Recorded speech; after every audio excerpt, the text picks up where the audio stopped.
Evening, Manish here. Welcome to Tax 10. We will see here 10 tax and financial information of the day back to back. So let's start. IT department urges to link their Aadhaar with the PAN immediately. If this is not done, the unlinked PAN will become inoperative. जो आधार से pan link करने का date है वो मार्च 2022 था, जिसको government ने extend किया है विद पेनल्टी कि आप पेनल्टी भर के लिंक कर सकते हैं, बट उसका भी ड्यू डेट है मार्च 23 तक। मार्च 23 के बाद आप ये पैन और आधार लिंक नहीं कर सकते हैं, और वो केसेस में जो आपका पैन कार्ड है वो इनऑपरेटिव हो जाएगा।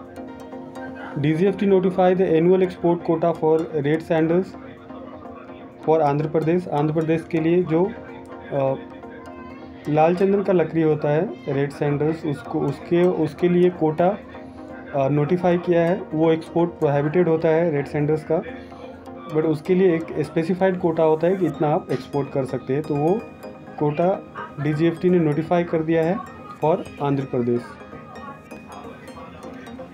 DGFT denotified the MMTC as STE for the import of copra under HS code 12030000 shall be allowed through NAFED। जो कोपरा का इम्पोर्ट एज MMTC होता था, metal and mineral trading corporation, उसको स्ट्रेट ट्रेडिंग इंटरप्राइजेज के category में रखा है for import of कोपरा, और ये इम्पोर्ट थ्रू NAFED किए जाएंगे। Chartered accountant among 5 held by the Chandigarh police for 11 crore GST fraud. पाँच लोगों के गैंग थे, जिसमें कि एक चार्टर्ड अकाउंटेंट भी था। उसको चंडीगढ़ के पुलिस ने अरेस्ट किया है बिकॉज उन लोगों ने 11 करोड़ के GST का फ्रॉड किया था। फेक बिल के बेसिस पे उन्होंने GST का रिफंड लिया था।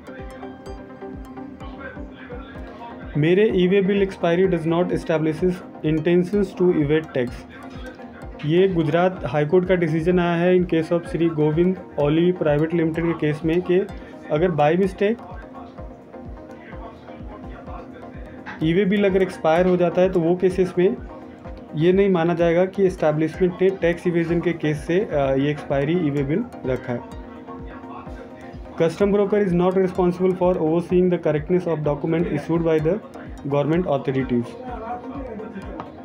CEST-80 न्यू दिल्ली ने डिसीजन दिया है कि अगर गवर्नमेंट कोई मिस्टेक करती है डॉक्यूमेंट्स में, या उसके डॉक्यूमेंट प्रॉपर नहीं होते हैं, तो वो कस्टम ब्रोकर के ऊपर रिस्पॉन्सिबिलिटी नहीं होती है वो डॉक्यूमेंट के करेक्टनेस चेक करना। बेसिकली जो कस्टम डिपार्टमेंट है, उन्होंने कुछ एक्सपोर्टर्स है उसको रिस्की कैटेगरी में कुछ एक्सपोर्टर्स को रखा था, और उनके बारे में उनका जो एक्सपोर्ट होता था, जो कस्टम ब्रोकर उनका एक्सपोर्ट करते थे उनके बिहाफ में, तो उनके बारे में कुछ इन्फॉर्मेशन गलत आई थी। तो इसके ऊपर कस्टम ब्रोकर को गिल्टी हेल्ड किया गया था। तो बाद में ये CEST-80 न्यू दिल्ली ने ये डिसीजन दिया है कि गवर्नमेंट के कुछ फॉल्ट्स है, गवर्नमेंट के डॉक्यूमेंट प्रॉपर नहीं है, तो उसकी वजह से कस्टम ब्रोकर को गिल्टी नहीं माने जाएगा। Budget 2023 startup industry body write to the government to seek changes in the direct and indirect taxes.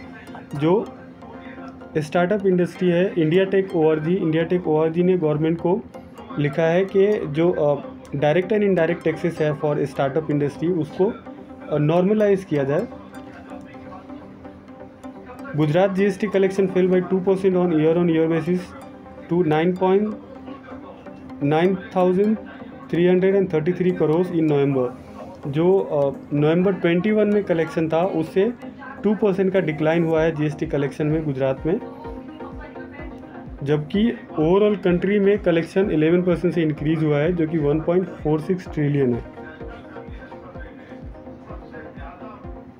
Work from home for SEZ extended till 31 December 2023।